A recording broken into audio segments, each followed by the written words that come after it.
नीरज शर्मा जी, कोटि कोटि प्रणाम महाराज श्री। महाराज जी, मैं राम कथावाचक व फरीदाबाद से विधायक हूँ। मेरे पास किसी समस्या के लिए एक पक्ष आता है और मुझे उसकी मदद करनी पड़ती है, तो क्या दूसरे पक्ष के साथ अन्याय है? ये आपको देखना पड़ेगा कि जिस पक्ष का आप संग कर रहे हैं वो धर्मयुक्त है, वो हमारे भागवतिक संविधान से ठीक है, वो हमारे राजकीय संविधान से ठीक है। अगर ठीक है तो हम पक्ष लेते हैं, इसको बता देते हैं कि आप हमारे पास आए हो, हम उत्तम सलाह देंगे, पहले आप अपने आचरणों को सुधारिए, फिर हम आपको सपोर्ट करेंगे। अगर आचरण हमारे राजकीय विधान के प्रतिकूल है या शास्त्रीय विधान के प्रतिकूल है तो हम आपका सहयोग नहीं कर पाएंगे। अगर अधर्म का पक्ष देंगे तो फिर आपका सहयोग नहीं होगा, अधर्म में सम्मिलित होंगे।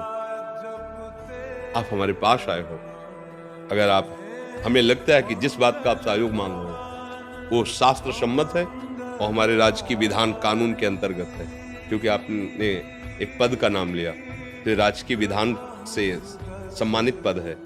जितने भी लोग आपकी सेवा में आते हैं उनमें ऐसा आपका व्यवहार है जैसे एक घर का बड़ा बुजुर्ग अपने बच्चों से प्यार करता है। वैसे जितना आपका क्षेत्र है उस क्षेत्र का धर्मी अधर्मी पापी उत्तम अधम सब आपके प्यार और दुलार और शासन तीनों के अधिकारी हैं। अगर वो अधर्म युक्त आचरण करता है तो जैसे अपना बच्चा गलत करता है तो दो चार थप्पड़ लगाते हैं, ऐसे ही भाव से उस पर शासन करेंगे। स्वार्थ, किसी भी तरह का प्रलोभन, किसी भी तरह का सांसारिक संबंध दबाव, ये अगर है तो फिर वो ठीक निर्णय नहीं कर पाएगा। ठीक निर्णय तभी कर सकता है जब कानून और भागवतिक विधान दोनों का परिचय प्राप्त हो और सामने वाला जो सहयोग मांगने आया है वो अधर्म से हटकर धर्म में चलने वाला है, फिर चाहे हमारे प्राण चले जाएं उसका सहयोग करेंगे और आगे उसको बढ़ाएंगे।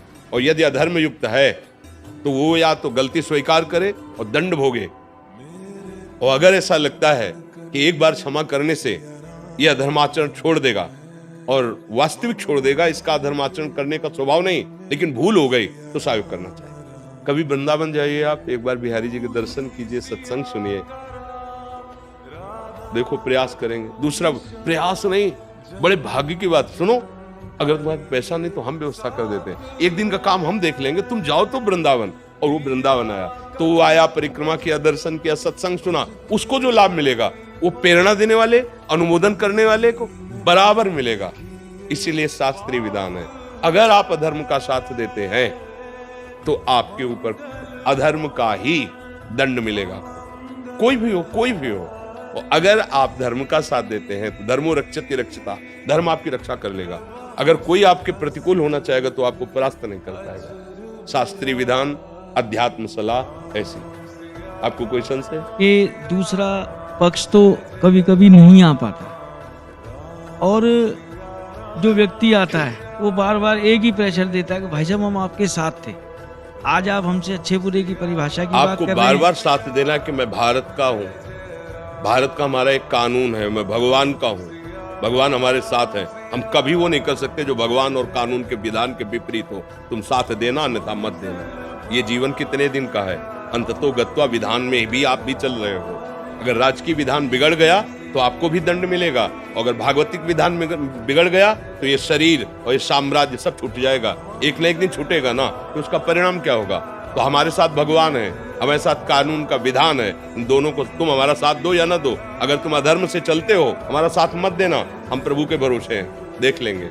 वो आदमी अगर थोड़ी भी मनुष्यता है तो समझेगा कि तुम चीज क्या हो।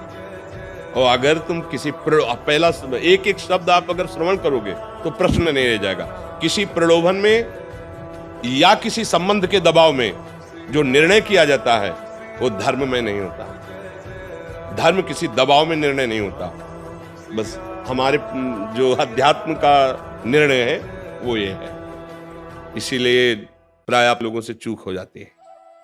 अगर ये अधर्मी आदमी है, इसको हमने साथ नहीं दिया तो हमारे ऊपर क्षति कर सकता है, हमारे परिवार के ऊपर क्षति कर सकता है, हमारे पद में भी बाधा आ सकती है। तो ये पद कितने दिन रहेगा? ये पद कितने दिन रहेगा? ये शरीर कितने, अविनाशी है क्या? वो पद अविनाशी है क्या? अगर सही से चलोगे तो इस पद का प्रयोग करते हुए अविनाशी परब्रह्म परमात्मा को प्रसन्न कर लोगे, क्योंकि चाहे 10 लोगों की सेवा हो, चाहे 1000 लोगों की सेवा हो तो प्रभु की ही रही ना। प्रभु को आप अपने साथ नहीं देख पाएंगे। आप एक शब्द और भी बोले कि आप भगवान की महिमा का वर्णन करते हैं, तो क्या आप ये नहीं अनुभव कर पा रहे हैं कि भगवान आपके साथ है? क्या आप जानते हैं इनसे आप जीते हो?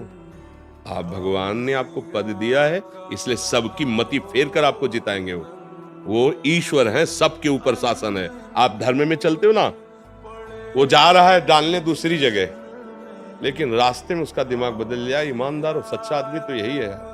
हम गलत थे इसलिए साथ नहीं दिया, लेकिन सच्चा आदमी यदि हमारे प्रदेश में ऐसा रहेगा ना कि अगर ये रहा, वो जाकर तुम्हारे में डालेगा। है विरोधी वृत्ति, लेकिन वो डालेगा, क्योंकि धर्म जबरदस्ती उसको अनुकूल बना लेता है। इसलिए हमारी तो जो यही भावना रहेगी।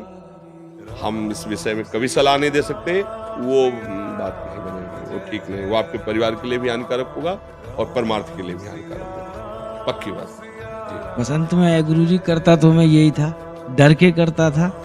आज के बाद ये निर्णय और स्ट्रांग हो जाए। जी बिल्कुल। और अगर निर्णय स्ट्रांग है तो हमारी एक बात याद रखना, वो अनंत सामर्थ्यशाली भगवान तुम्हारे साथ, इस बात का अनुभव भी करो। वो है, देखते हैं कौन क्या बिगाड़ लेता है। वो है, सब जगह है, तो जहां मैं हूं वहां भी है। सबका है तो मेरा भी है, सब में है तो मेरे में भी है। सर्व सामर्थ्यशाली है तो फिर क्या डरना है। सर्वत्र सर्वत्र सर्वज्ञ सर्वशक्तिमान, जिसका आश्रय लिया है सिद्ध पे। ऐसे कोई डायलॉग थोड़ी है, केवल जिंदगी है। जिंदगी, मृत्यु क्या चीज होती है देखा है, और कृपा क्या चीज होती है ये देखा है, और दोनों के बीच का युद्ध क्या होता है वो भी देख रहे हैं। इसलिए सत्य में चलो यार, चाहे 2 दिन जियो क्या मतलब, 1000 दिन जी के क्या करेंगे। पापाचरण करते हुए 1000 दिन जिए तो क्या फायदा। एक श्वासों राधा बोलो, सत्य में चले जाओ तो पहुंच जाओगे धाम, पहुंच जाओगे प्रभु के धाम। देखो, त्रिभुवन का सबसे बड़ा जो देवलोक तक पद माना गया, उसके ऊपर भी प्रजापति हैं और फिर परमेष्ठी पद है, देवराज इंद्र पद। महाराज नहुष ने यज्ञ और पुण्य प्रताप से योग्यता प्राप्त की थी देवराज इंद्र पद की। देवराज इंद्र पद अवसर आया, देवताओं ने प्रार्थना की, तो उनका प्रभु मेरी सामर्थ्य नहीं कि मैं अग्निदेव को आज्ञा करूं, वायुदेव को आज्ञा करूं। प्रभु मैं डरता हूं इस बात से। बोले नहीं, मैं सब देवता मिलकर तुम्हें आशीर्वाद देते हैं, जो तुम्हारे सामने होगा उसकी आदि शक्ति तुम में आ जाएगी, और तुम्हारा पुण्य तो है तो तुम सब पे शासन कर सकते हो। पहले ऐसे हुए, अब जब देवराज इंद्र पद पे बैठे तो भूल गए वो वाली बात। एक जन साधारण आदमी के दरवाजे पे भी जान के नहीं कहा जाता, भैया मैं आपका ही सेवक हूं।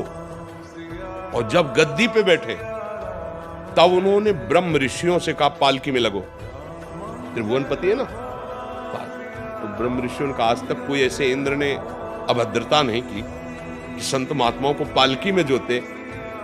और देवराज इंद्र के महल में उनकी जो अर्धांगिनी थी, पत्नी थी, जगत पूज्या है, उनके साथ कुदृष्टि का भाव आ गया। जानते हो क्या बने? सीधे पोस्ट हुआ उनका, देवराज इंद्र से अजगर की योनि। ग्रंथ में पढ़ लो, देवराज इंद्र से अजगर की योनि। भूखे, केवल वायु का आहार, बड़ी मुश्किल से कभी नियत समय रखा गया था। उस पहर में कोई जीव फंस जाए तो भले वो खा ले, नहीं तो भूखे। देवराज इंद्र पद, और कितना निकृष्ट स्वरूप। भैया हम लोगों के तो बहुत छोटे छोटे पद हैं, अगर हमसे बिगड़ गए, देवराज इंद्र पद और सीधे वहां का पोस्ट हुआ अजगर योनि में। इसलिए बहुत सावधान, ये पद नहीं रहेगा, ये शरीर नहीं रहेगा, लेकिन धर्म रहेगा, सत्य रहेगा, भगवान का नाम रहेगा। हिम्मत रखो, जिस दिन मरना है उसी दिन मरना है, जिस दिन जो होना है उसी दिन होना है, उसके लिए चिंता क्या करना। हरि शरणम